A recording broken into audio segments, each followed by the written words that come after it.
नमस्कार। खांडवा एक ऐसा गांव जहां सूरज ढलते ही ना एक अजीब सा खौफ पसर जाता है। यहां एक नियम है, एक कायदा जो कभी भी किसी भी हाल में तोड़ा नहीं जाता। शाम के 7 बजे जैसे ही घंटे की आवाज गूंजती है, हर दरवाजा बंद हो जाता है। तो चलिए आज इसी गांव के गहरे राज से पर्दा उठाते हैं। हर शाम खांडवा की गलियों में यही आवाज गूंजती है।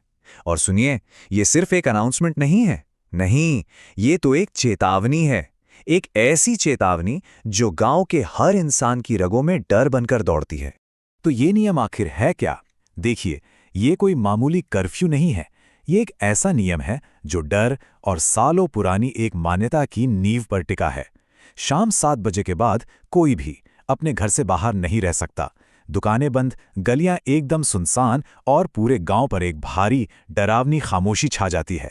और जो भी इस नियम को मजाक में लेने की सोचता है ना, उसे गांव वाले अंजाम की याद दिला देते हैं। कहानी का जो मेन कैरेक्टर है देव, उसके पिता राणा शाह उसे यही कहते हैं कि सारे खिड़की दरवाजे बंद कर दो। पर यहाँ एक और ख़ास बात है, सिर्फ खिड़कियां बंद करना काफ़ी नहीं है। जब देव पूछता है तो उसके पिता कहते हैं, और पर्दे पर्दे लगाएं? और यहाँ पर राणा शाह का जवाब बड़ा मज़ेदार है। वो देव को समझाते हैं कि ये पर्दे उनसे छिपने के लिए नहीं है। नहीं, ये इसलिए हैं ताकि हम उन्हें ना देख पाएं, उनकी बातों में ना आ जाएं। क्योंकि जो भी उनके बहकावे में आया, उसका क्या हुआ, ये पूरा गांव जानता है। मतलब इस नियम का मकसद आंखों को बंद रखना है ताकि मन कमजोर न पड़े। लेकिन सोचिए, जो नियम सालों से, पीढ़ियों से नहीं टूटा, जो खांडवा के वजूद का हिस्सा बन चुका था, वो अब टूटने वाला था। और इसे चुनौती दी एक ऐसी आवाज ने जिसे देव बहुत अच्छी तरह पहचानता था। देव बस पर्दे लगा ही रहा होता है और तभी उसे खिड़की के बाहर अपनी माँ नंदिनी दिखाई देती है। अरे वही माँ जिसके बारे में उसे हमेशा यही बताया गया था कि वो तो मर चुकी है। वो देव को बुलाती है और कहती है कि वो मरी नहीं, बस रास्ता भटक गई थी। और वो देव को यकीन दिलाने की हर मुमकिन कोशिश करती है। कहती है, तुम्हारे पिता झूठ बोल रहे हैं, मैं जिंदा हूं, बस खो गई थी। मुझे अंदर आने दो, जल्दी करो, वो आ जाएंगे, मेरे पास ज्यादा समय नहीं है। ये एक ऐसी गुजारिश थी जिसने देव को अपने पिता के सच और अपनी आंखों देखे मंजर के बीच लाकर खड़ा कर दिया। और देव मान जाता है। अपनी मां की बातों में आकर वो दरवाजा खोल देता है। लेकिन सामने तो कोई भी नहीं था, एकदम सन्नाटा। और इससे पहले कि वो कुछ समझ पाता, उसके पिता राणा शाह फट से लाइट बंद करते हैं और उसे कमरे में छुपा देते हैं, जबकि बाहर से उसकी मां की आवाज पूरे घर में गूंज रही थी। अगली सुबह जब चारों तरफ शांति थी, तब राणा शाह ने देव को उस दर्दनाक रात की पूरी सच्चाई बताई, जब उसकी मां हमेशा के लिए चली गई थी। राणा शाह बताते हैं कि उस रात उनसे एक बहुत बड़ी, एक जानलेवा गलती हो गई थी। वो गांव देर से पहुंचे। सोचिए, सुबह के 4 बज रहे थे, अंधेरा घना था और वो दोनों एक पुरानी खटारा बस में छुपे थे। तभी नंदिनी को एक बच्चे के रोने की आवाज सुनाई दी। अब एक मां का दिल वो कैसे नहीं पिघलता। वो उसे बचाने के लिए बाहर चली गई और इससे पहले कि राणा शाह उसे रोक पाते, उस बस को चारों तरफ से घेर लिया गया। और यहीं हमें पता चलता है कि गांव वालों का ये खौफ है किस चीज से? बाशिंदे। और सुनिए, ये कोई बाहर से आए हुए भूत प्रेत नहीं है। नहीं, ये गांव के ही वो लोग हैं जो मर चुके हैं और अब रात में जिंदा लोगों का शिकार करते हैं। यही तो इस जगह का सबसे बड़ा डर है कि कहीं एक दिन आप भी उनमें से एक ना बन जाएं। तो हाँ, उस रात का अंजाम बहुत बुरा हुआ। नंदिनी उन बाशिंदों के बहकावों में आ गई और हमेशा के लिए उन्हीं में शामिल हो गई। वो उस बस में कभी लौटकर नहीं आई। लेकिन यहीं पर एक बहुत बड़ा सवाल खड़ा होता है। एक ऐसा सवाल जो अब देव के दिमाग में भी घूमने लगा था। अगर उस रात बाहर रहने वाला कोई नहीं बचता, तो फिर उस बस के अंदर मौजूद राणा शाह जिंदा कैसे बच गए? राणा शाह की कहानी में कुछ तो था जो देव को खटक रहा था, और उसके इस शक को हवा दी गांव के एक बंदे ने, बब्बन।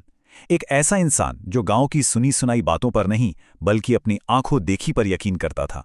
बब्बन, जो इन सारे नियमों को बकवास मानता था, वो सबके सामने यही सवाल दाग देता है। वो चिल्लाकर कहता है, आज तक जो भी रात को बाहर रुका है वो मारा ही गया है। फिर तुम्हारे राणा शाह कैसे बच गया? अरे वो भी तो फंसा था ना रात में। बब्बन की ये बात सीधा देव के दिल में तीर की तरह लगी। वो समझ गया था कि अगर उस रात का सच कोई और जानता है तो वो सिर्फ बब्बन ही हो सकता है। और इसीलिए शाम के 7 बजने का खतरा उठाकर भी वो सच जानने के लिए बब्बन के पीछे हो लेता है। और बब्बन उसे बताता है कि हाँ, उसने सब कुछ अपनी आंखों से देखा था। उसने देखा था कि कैसे बाशिंदों ने नंदिनी को तो घेर लिया था, लेकिन वो बस के अंदर नहीं जा पा रहे थे। वो बस को पीट रहे थे, चिल्ला रहे थे, पर अंदर घुस ही नहीं पा रहे थे। ऐसा लग रहा था जैसे कोई अंधेरी ताकत उन्हें रोक रही हो। अब 7 तो बज चुके थे, देव घर वापस जा नहीं सकता था, तो बब्बन उसे अपने घर ले आता है। और यहीं, इसी घर में, उस रात के सबसे बड़े राज से पर्दा उठने वाला था। बब्बन के घर पर भी वही हुआ। एक बार फिर नंदिनी की आवाज आई। वो फिर से अंदर आने के लिए गिड़गिड़ाने लगी। देव तो डर गया, पर बब्बन एकदम शांत था। उसने देव से कहा, बस यहीं रुक और तमाशा देख। और फिर कुछ ऐसा हुआ जो देव ने सपने में भी नहीं सोचा था। बब्बन ने जाकर दरवाजा खोल दिया। नंदिनी ठीक चौखट पर खड़ी थी, लेकिन वो अंदर नहीं आ पा रही थी। जैसे किसी शीशे की दीवार ने उसे रोक दिया हो। देव की तो आंखें फटी की फटी रह गईं। वो हैरान होकर बब्बन से पूछता है, दरवाजा तो खुला है, फिर वो अंदर क्यों नहीं आ रही है? और ये सवाल सिर्फ देव का नहीं था, ये उस पूरे गांव के सालों पुराने डर पर एक तमाचा था। आखिर क्या था बब्बन के घर में ऐसा? और जवाब तो दरवाजे पर ही टंगा हुआ था। बब्बन बताता है कि उस रात के बाद अगली सुबह वो सीधा उस बस में गया था, ये देखने कि आखिर बाशिंदों को रोका किस चीज ने था। और उसे जवाब मिल गया, एक रुद्राक्ष की माला। जी हां, वही माला उस बस में लटकी थी, और ठीक वैसे ही एक माला अब बब्बन के दरवाजे पर थी। एक प्रतीक जिसका विश्वास उसे निडर बना रहा था। तो आखिर खांडवा का ये 7 बजे वाला नियम क्या था? क्या ये सिर्फ पीढ़ियों से चला आ रहा एक अंधविश्वास है, या किसी अनदेखी सच्चाई से बचने का एक तरीका? क्या वो रुद्राक्ष महज एक धागा और बीज है, या फिर विश्वास की वो ताकत है जो डर की दुनिया में एक असली दीवार खड़ी कर सकती है? शायद इसका जवाब हमें विज्ञान में नहीं, विश्वास में ही मिले।